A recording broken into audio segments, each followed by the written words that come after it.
On your Tuesday episode of Locked On Raptors, the play-in game is tomorrow, and we're bringing back a podcast favorite to help preview it. It's What's More Likely? As I search for my button to press the music to go, yeah! You are Locked On Raptors, your daily Toronto Raptors podcast, part of the Locked On Podcast Network, your team every day.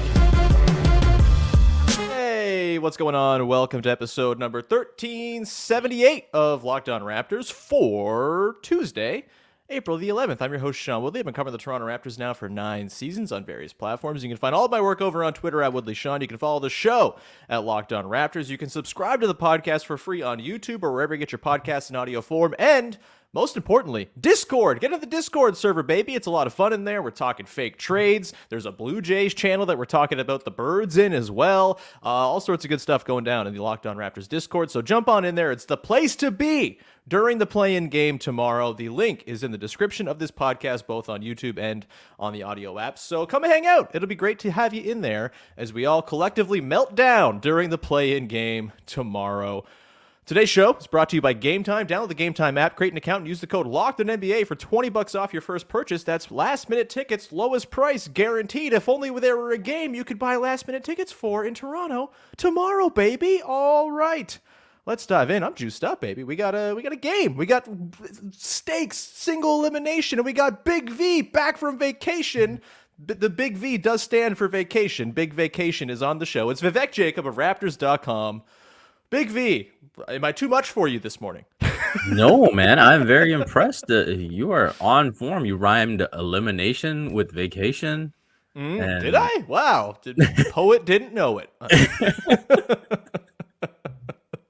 So, yeah, you are on fire, man. Let's get this plan going. Let's get this plan going. As I've said on the podcast, I'm choosing to enjoy this. I know lots of people are mad that they're in this certain spot, but single elimination basketball is fun and cool. DeMar DeRozan in town, lots of narrative through lines to this game. It's going to be a fun time nonetheless. We're going to preview the game today in the form of everybody's favorite Locked On Raptors concept, What's More Likely, where I pose two scenarios and we discuss which of the two is more likely. It's usually somewhere in the middle. That's the beauty of the game, baby. Let's dive on in. I'm using baby a lot today as well. I'm just... I may have had a little much coffee before jumping on the show here, Big V. I'm not going to lie. But let's begin, shall we, by talking about the Raptors' rotation that we might expect to see in this game. Our first of three What's More Likely scenarios today is, what's more likely, Big V? 6 Toronto Raptors play 10 or more minutes against the Chicago Bulls, or 9 Raptors play 10 plus minutes. It's probably going to be somewhere in the middle. That's the beauty of the game. But where are you at? What's the more likely outcome here? Does Nick Nurse go full Nick Nurse mode and shorten this down to the tiniest rotation in the world, or will he expand it out, hopefully get a little bit more in terms of, you know, production out of, say, Will Barton or Christian Koloko? There's Precious Achiuwa on down the line. We know Chris Boucher, Gary Trent Jr. will probably be part of the mix, but what do you think here, Big V? What is more likely here? 6 Raptors playing 10 plus minutes or 9 Raptors? So I am going to go with the 9. Wow. Yeah. All right. Do tell. So I think it's pretty much a lock that 8 guys are going to play. Okay. And, you know, it's obviously the starting 5 that we know of. And then I think Boucher, Precious, and Gary are going to get in off the bench. So it's a question of one more guy. And I think, you know, I don't want to spoil anything that's coming, but I think based on the way their most recent matchup went on Feb 28th, where Jakob Poeltl didn't close, I could see Nick kind of leaning towards saying, hey, let's get as many of the smaller, fast guys in there as we can. And that's where I think that 9th guy figures in. And then, you know, we'll see. I don't know if Koloko will necessarily get in there, but I might. I would not be entirely surprised if we saw a bit of Malachi Flynn. Oh, I don't know if I want to see that. For me, I think I'm also going to go with you, Big V. I don't think we're going to see it shortened down to the tiniest rotation, 6-man rotation in the world, just because I think Chris Boucher and Precious Achiuwa are going to be very important in this game. The Chicago Bulls are very good at limiting offensive rebounding opportunities. They're one of the best teams in the league at doing that. I have the numbers here. Per cleaning the glass, the Bulls are number 4 in the league in offensive rebounding percentage allowed, and they lead the league in the number of plays spent in the half court. So they slow things down. They're going to make the Raptors have to play full drawn out possessions, and not getting second opportunities off of those drawn out possessions could be disastrous for the Raptors. They also allow the second fewest points per miss for the opponent. They're very good at not getting bludgeoned on the offensive glass, which is what the Raptors love to do to teams. Chris Boucher is maybe a guy who can kind of counteract that strength of the Bulls because he's so good crashing the glass. Precious Achiuwa as well. And I also think Precious's defense, we'll get to this in the next segment, I think Precious's defense in this game is going to be paramount for a team that has struggled with smaller, slicker guards all season long. The Bulls got lots of them, and Precious Achiuwa is one of the few guys who you can say, hey, he can guard anybody. You can throw him on one of those guards, and it's going to be fine. You mentioned them not closing with Jakob Poeltl last time as well. I think there's a real chance they do close with a Precious Achiuwa, considering how he's played of late. The game that took place on February 28th, Raptors-Bulls, this was the first game for the Raptors' new starting five. It was Fred VanVleet's first game back after the All-Star break when he missed the time on paternity leave. And so you didn't see like the full sort of, I think, rotation patterns that developed over the course of the back part of the season.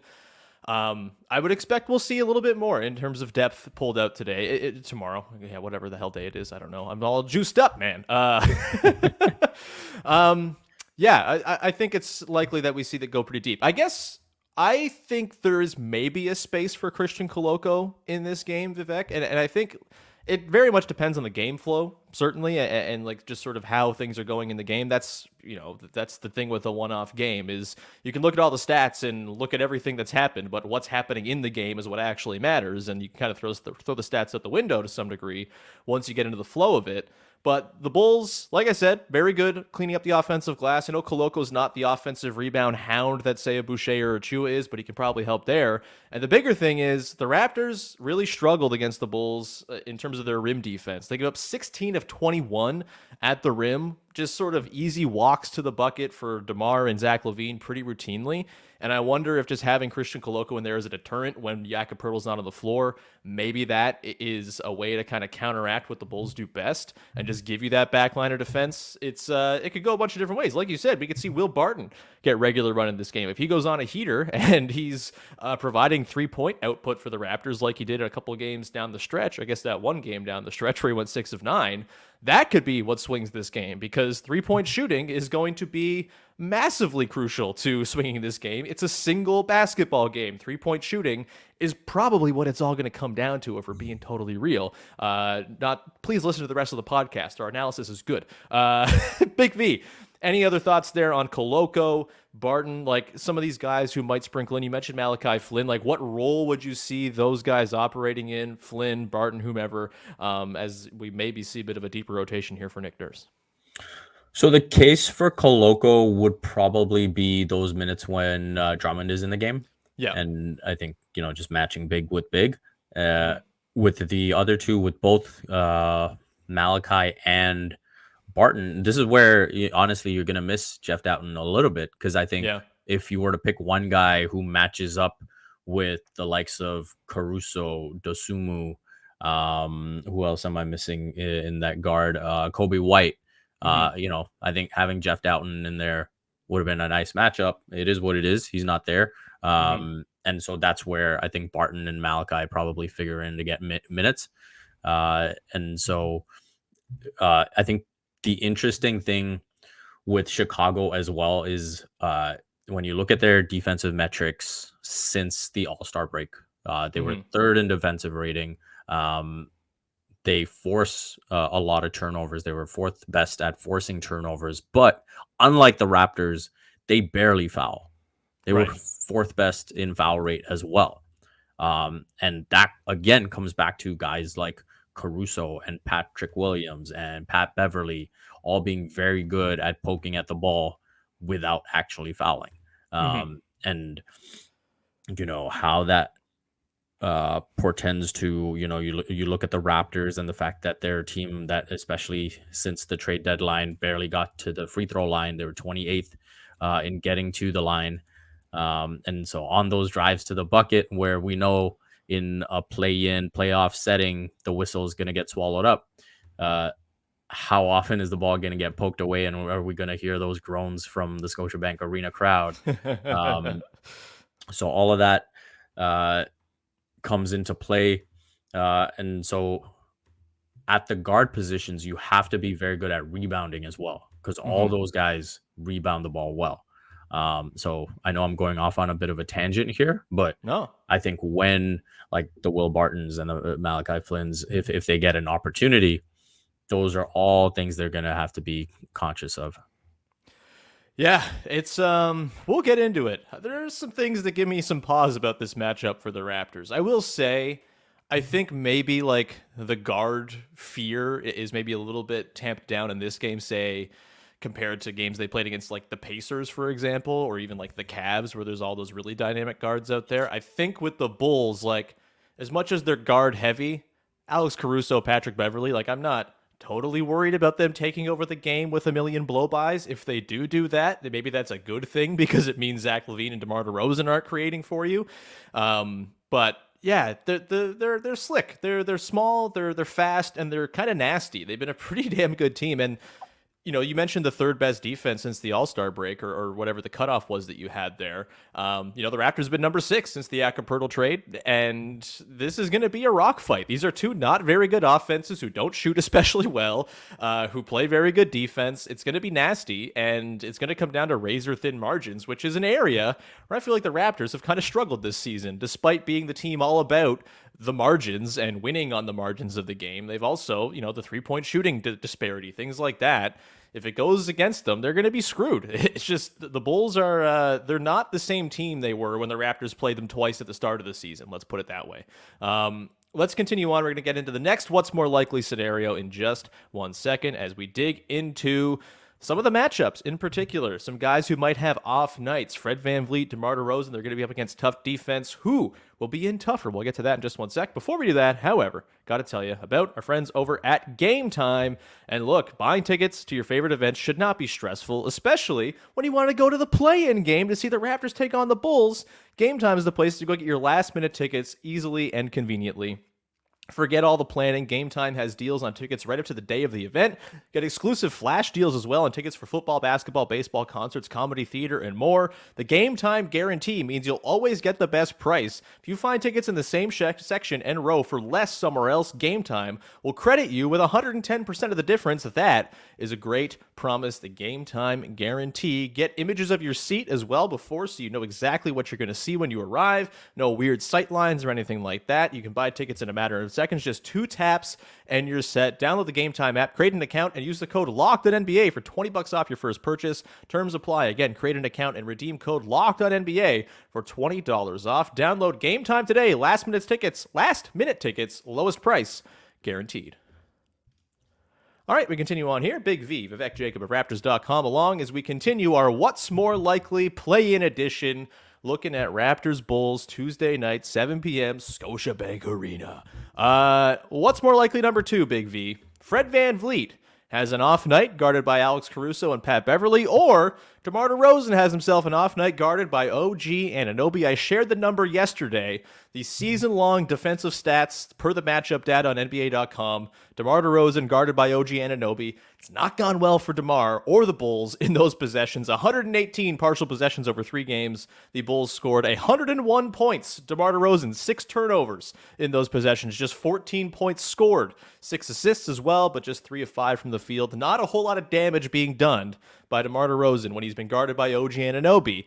On the other side, Fred VanVleet has got a couple of nasty dudes who are going to be likely sharing the duties with him. Alex Caruso, Pat Beverley, working in that pick and roll combination with Nick Vucevic. Obviously, it's going to be a thing where you're probably inviting a lot of Pat Beverley or Alex Caruso to the party by running screening actions with Jakob Poeltl. And how do they meander around that? Can Fred VanVleet burn them if they go under? Can he get by with a first step if they go over? All sorts of interesting stuff there. Big V, who is in for a rougher time, Fred VanVleet or DeMar DeRozan? I think DeMar DeRozan will have a more difficult time. I think when you look at the way the matchups have played out across the season, when you look at the season OG Anunoby has had, I think he'll absolutely be ready for him. And then I think when you look at, Nick Nurse's mantra of taking away as much as he can from the team's leading scorer, I think that's going to play into it. And then you look at Fred VanVleet. I think outside of that one horrendous night on Feb 28th against the Bulls, where I believe it was 3 points on 1 of 11 shooting. Yeah. He's actually played pretty well against the Bulls. Like even with that horrific night, Fred averages like 20 points and 8 assists this season against the Bulls. So, so I will take DeMar DeRozan having a tougher night. The one wrinkle in this one is I wonder if DeMar maybe gets some reprieve because it is deemed that Zach Lavine is more worthy of the OG assignment than DeMar at some point in this game. Zach Lavine has been really freaking good in the back part of the season. I know he kind of gets clowned a lot for having like an outsized contract, not a winner, blah, blah, empty calories. He's bloody incredible. 27, 4, and 5 on 52% from the field, 38% from deep, 89% from the line since January 1st. Since February 10th. That's kind of the cutoff I'm using for both of these teams because that's the Yak trade. They get Pat Beverley not long after that. Basically 50, 40, 90 guy. Really, really bloody efficient. And he's a type of player that has cooked the Raptors in the past. Quick guard, can get, attack downhill. If you send extra attention DeMar's way, which you don't often have to when you have OG there, but it's going to happen sometimes. Lavine is the kind of guy who can demolish you on the weak side. Do you think there's a world in which OG guards Lavine in this game? Do you think that would be advisable considering what Lavine's done? I just look around and I'm not sure there's another guy that I really trust to hang with Zach Lavine. It's been mostly Fred VanVleet this season, per the matchup data. He's kind of got that in assignment the most often. But, and I think Fred's on-ball defense has gotten markedly better since Jakob Poeltl arrived. It was really the early part of the season where he was super, super bleak on that end. But curious where you're at with the idea of maybe you switch up the standard assignment and have OG be the Lavine guy and try to cut off the sort of quick fire scoring that Zach Lavine brings to the table. I would be surprised if they did that to start. I could see a scenario where, hey, Lavine's got it going. We got to make adjustments, that type of thing. And then they go from there. But I do think that the Raptors will feel comfortable with the current matchups that they have where they've got Fred on Lavine, as you said. I think, maybe a different way of creating the matchups you might want is what the Bulls have done in this matchup defensively is they've matched DeMar with Scottie. And over the course, if you watch that Feb 28th game back, Scottie had an incredible fourth quarter. Was that prototypical fourth quarter Scottie that we've come to expect. But for the first 3 quarters, he wasn't aggressive at all. At one point in the third quarter, I believe he was still like 1 for 8. And so I think, again, whoever is matched up with DeRozan on the other end has to, when you get an opportunity, and frankly, if you're Scottie, you have to seek out those opportunities to punish him, to get him in foul trouble. And then, hey, if you get DeMar out of the game, now you can lock in on Zach, right? Sure. So that's where you say, okay, we've got DeMar out of here. Let's get OG on him and really crank down. Do you worry at all that the Raptors are going to get kind of baited into their mismatch hunting sort of bad habits from the start of the season where that was kind of their only offense? They didn't really run a whole lot of flow.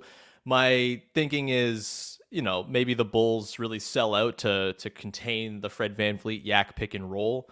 And you end up with a lot of smaller guys who you can go and target for Scottie, OG, Pascal in particular. You can get one of them onto Lavine pretty easily. I'm sure Lavine will have to guard one of those guys at some point. Same with Caruso and Beverley. Like, if you can get those size mismatches, I think it's going to be tempting to just want to go back to that well all the time. Do you think that's potentially problematic, considering what the offense has looked like at its worst versus what it's looked like at its best? Or, and I say that the Raptors were better in the first half of the season offensively than they were in the second half after the Yak trade. So maybe hunting mismatches is the way to go. I know this is kind of what they do against the Pacers. I think the Pacers are kind of like Bulls light as far as how they're built. And so I think there's some stuff you can draw from those matchups as well, which the Raptors did not fare particularly well in this season. What are your sort of impressions of the way the Raptors offense might work? Do you think there's a chance that with the way the Bulls defend, which has been very stoutly, that they might have to go a little bit more sort of, all right, let's just find our guy and try to go to work against him? I think, early on, they will go to, as long as Yak is in the game, they will, I think, have a steady diet of like Fred, Yak, pick and roll action. You got to pound Boucher, right? Like, you got to really take it to him. Yeah, exactly. And so I have no doubt about that. Again, we go back to how the Raptors closed and what that looked like. I think, again, when you put Scottie at kind of that 5 position and he can kind of roam a little bit, I think there's a lot of positive things that happened, and there's a lot of positive things that can happen. It was good that Gary Trent Jr. got his shot going in that final game against the Bucks. So hopefully, he's ready to go in this one. And if he's playing well, then, that closing lineup of Fred, Gary, OG, Scottie, and Pascal opens up, right? That only becomes difficult if Gary's really struggling. So I think the way the fourth quarter looks will be very, very different from the first. And so again, coming back to the Raptors offense, I would not be surprised if the first quarter looks pretty egalitarian, but then fourth quarter, it's like, hey, let's get it to Pascal, let's get it to Scottie, and we'll just work off that. And if Scottie is fourth quarter Scottie and doing his thing, I expect good things to happen. Pascal, I will say, looked pretty probably as comfortable as you can look going up against Caruso, backing him down and getting to his jumper, getting to the basket at times as well. So I feel pretty good about that matchup. And so it's gonna be interesting if they put Lavine onto him, even better. But I think those are the two kind of X factors, right? Because they're happy to put Lavine on OG and DeMar on Scottie. And so how those two guys take advantage of their opportunities against those two guys on the offensive end will speak for a lot in this matchup. Yeah, and this I think is going to be a real test of the Raptors' stylistic diversity and whether or not it's actually a weapon. Like, I think we've seen it become a little bit more of a thing they can count on. We don't have to close exactly with the same vibe all the time. We can throw Precious in there. We can throw Gary in there. We can kind of mix it up in terms of how we're playing. That might. I will say, I think. Yeah. Just quickly, I think Boucher is probably more likely to close than Precious. I think over the course of this matchup, he's had some really good minutes against the Bulls. Boucher has historically crushed the Bulls. I remember he had like a 38-point game in the Tampa season. The 38 and 19 or something like that. Yeah, surely ballooned his future earnings. Good for him. I actually think Precious stands a pretty good chance of closing this game as well. Just if Gary's off, like if he's not shooting well, I could see them maybe going with that smaller look with Precious in as the 5 with, Scottie, Pascal, OG, and Fred. It's a little light on shooting, but that defense, I think, holds up pretty well. And you kind of get a little bit of both worlds, right? You get a little bit of the Yak rim protection. You get a little bit of the sort of more spacey, smaller look that you get with Gary, and certainly a lot more defense with Precious as well, which, again, I think as far as guys who can corral Lavine, DeRozan, like, Precious is as good a bet as anybody outside of OG on the team. And so I think there's going to be real run for him. He's going to have to not be roller coaster Precious. He's going to have himself a game like he's had kind of down the last week of the season here. But I think there's a world in which he closes again. And again, I think it's just like a test of how real their stylistic diversity actually is. Can they get by playing multiple different ways, or they're going to have to lean on that starting 5? If that's the case, like, things could get a little weird, because I think we could see the Vooch issue. We've seen Yak kind of struggle, and it's not even so much a Yak struggle. It's just like the way the defense works. You pull Yak out with a spacing big, and it kind of just unspools everything. It's like taking the one Jenga piece that has it all fall apart. And so fascinated to see how they're able to work around that and the whole Vooch question conundrum there. We will come back on the other side, get into the last what's more likely. And it's really the only question we've been trying to answer here. What's more likely? Will the Raptors win or the Bulls win? We'll get to that on the other side. Before we do that, however, got to tell you about our good friends over let me tell you, Prize Picks. That's who it is. Prize Picks. Yeah, we love Prize Picks because it's daily fantasy sports made fun, accessible, super easy. No longer do you have to put up with the season-long slog. It's a nightmare. No one likes season-long fantasy sports. You're lying to yourself if you say you do. It's too much work. You don't need a second job on top of already all the jobs you already have. Instead, Prize Picks make it so it's like a nightly thing. You can decide if you want to make an entry or not, and there's no pressure. With Prize Picks, it's super easy. You pick 2 to 6 players on a given entry, and if they will score more or less in a given stat than their projection says on Prize Picks, it's just you against the projections. And if you get all your picks right on a 6-player entry, you get 25 times your money back. That is incredible. Plus, Prize Picks offers projections on more than just the NBA. You've got the WNBA, college basketball, which is over, so that's not very helpful right now. But you got baseball, you've got NASCAR, you've got F1. It's all in there, and so many more sports under the sun. Go check it out. Entries can be made in 60 seconds or less. It's that easy. Safe and fast withdrawals. Currently operational in over 30 states and Canada. Download the Prize Picks app or go to prizepicks.com to sign up and play daily fantasy sports. First-time users can receive a 100% instant deposit match up to $100 with the promo code Locked On. If you deposit $100, Prize Picks will give you $100 to join your $100. What a great deal that is. Don't forget to enter the promo code Locked On at sign up for an instant deposit match up to $100 with Prize Picks. All right, closing it out. It's the big one, Big V. What's more likely? The Raptors win or the Bulls win?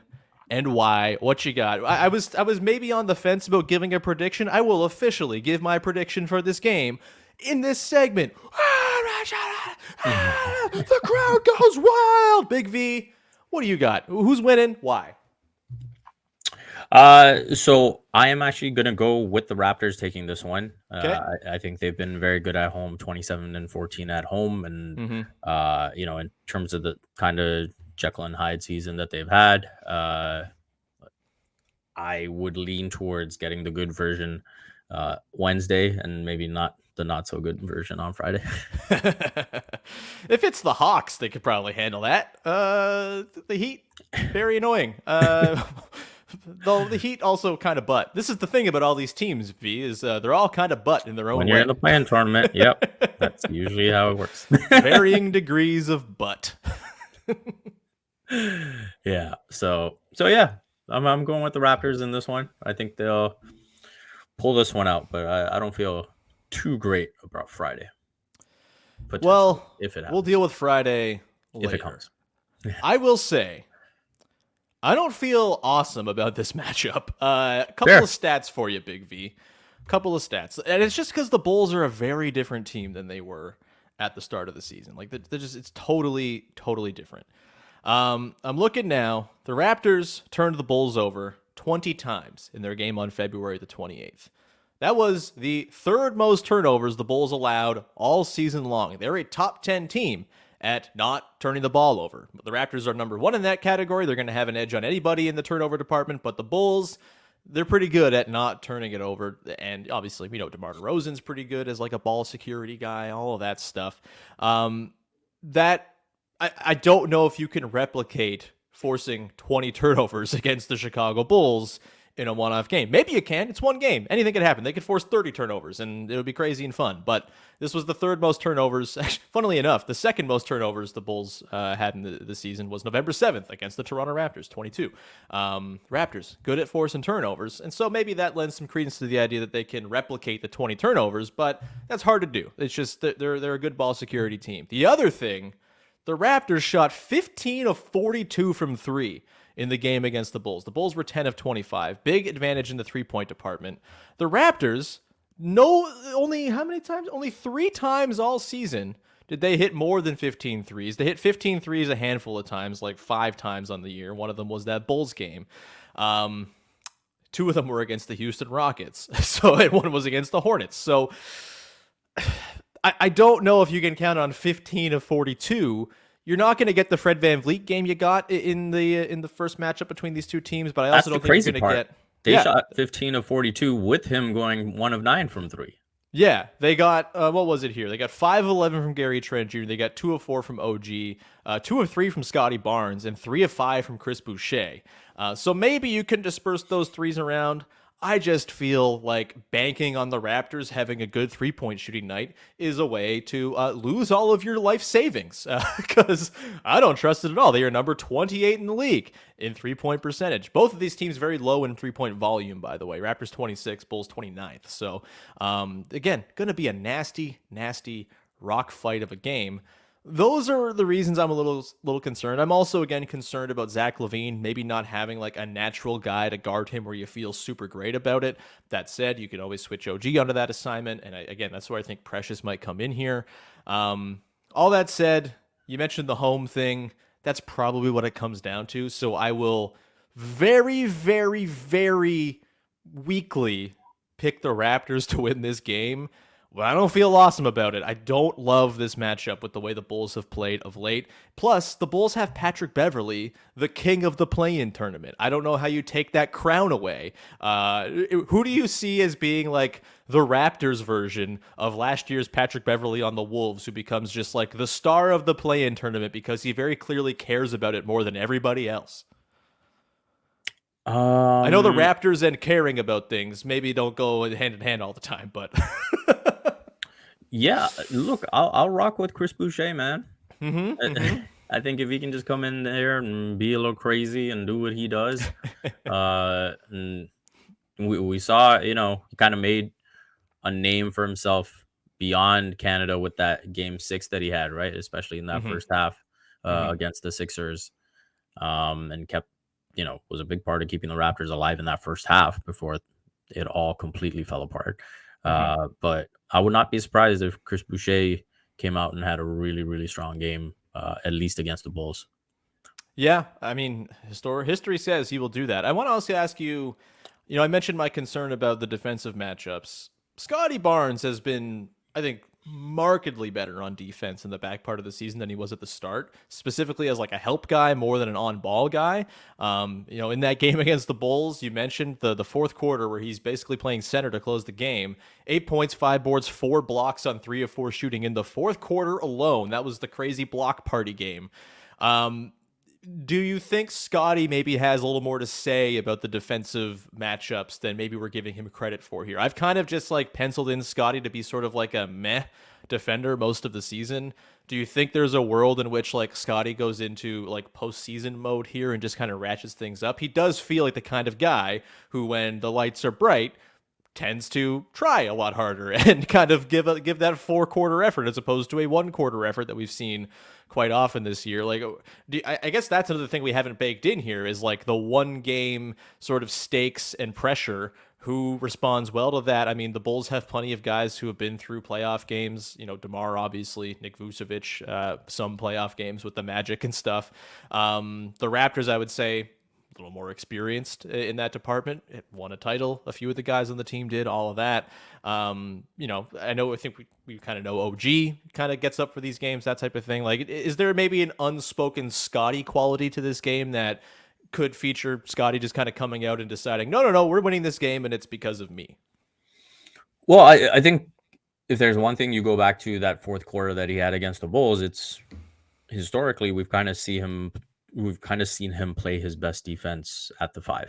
Yeah. Right. And so that's not going to be the case in the first quarter. That's not going to be the case in the third quarter. So how much he gets to do it in the second and fourth, we'll see.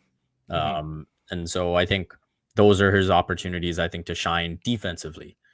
And then again, going back to, can you get those guards in trouble, or, does Nick go with a really tight rotation? And then kind of, if, say, for example, Precious, who has kind of been in the doghouse a little bit, if he doesn't figure into it much, or he doesn't have it going to start, then maybe you do lean on Scottie at the 5 even more. maybe not ideal, against Drummond, but you kind of ride it and just see how it looks. But I think that's where he's going to get his opportunities to shine defensively. Mm-hmm. At the guard, at the forward, we've seen guys kind of blow by him on the perimeter. So I'm not going to get too hyped about what he might be able to do in those situations. But yeah, definitely, in terms of, playing free safety a little bit, playing against a big, yeah, he can definitely shine there. Yeah. To answer my previous question as to like who I think is going to take this game extremely seriously, it's kind of the guy for me who has been the most serious Raptor all season. That's been Pascal Siakam. And I do think we've seen a history of him really locking in defensively when things really matter. Obviously, he carries a massive offensive burden for this team. And I think his defense this season, certainly not the level it's been at in previous years, but it's not to say it's bad. And also, he's just so got a knack for massive defensive plays in big moments. I think back to plenty of games against the Miami Heat, the double block on Jimmy Butler, all that stuff. Like even back to the bubble in 2020, I will lean on this forever. As much as his offense was an absolute unmitigated disaster in that series, his defense was one of the reasons the Raptors pushed that thing to 7. He was unbelievable on that end. And I do think there's a world in which he becomes like the Zach Lavine foil. He's long, he's pretty quick laterally. Yes, he's kind of been more prone to blow-bys this season, but you get a couple days of rest here. Didn't play on Sunday. He'll have fresh legs. I'm hoping we see like a pretty big defensive effort from Pascal Siakam. Like I think that's something, there's history of that, of him kind of ratcheting it up on that end when it matters most, which they're going to need. They're going to need his help side rim protection. They're going to need him switching out on the perimeter.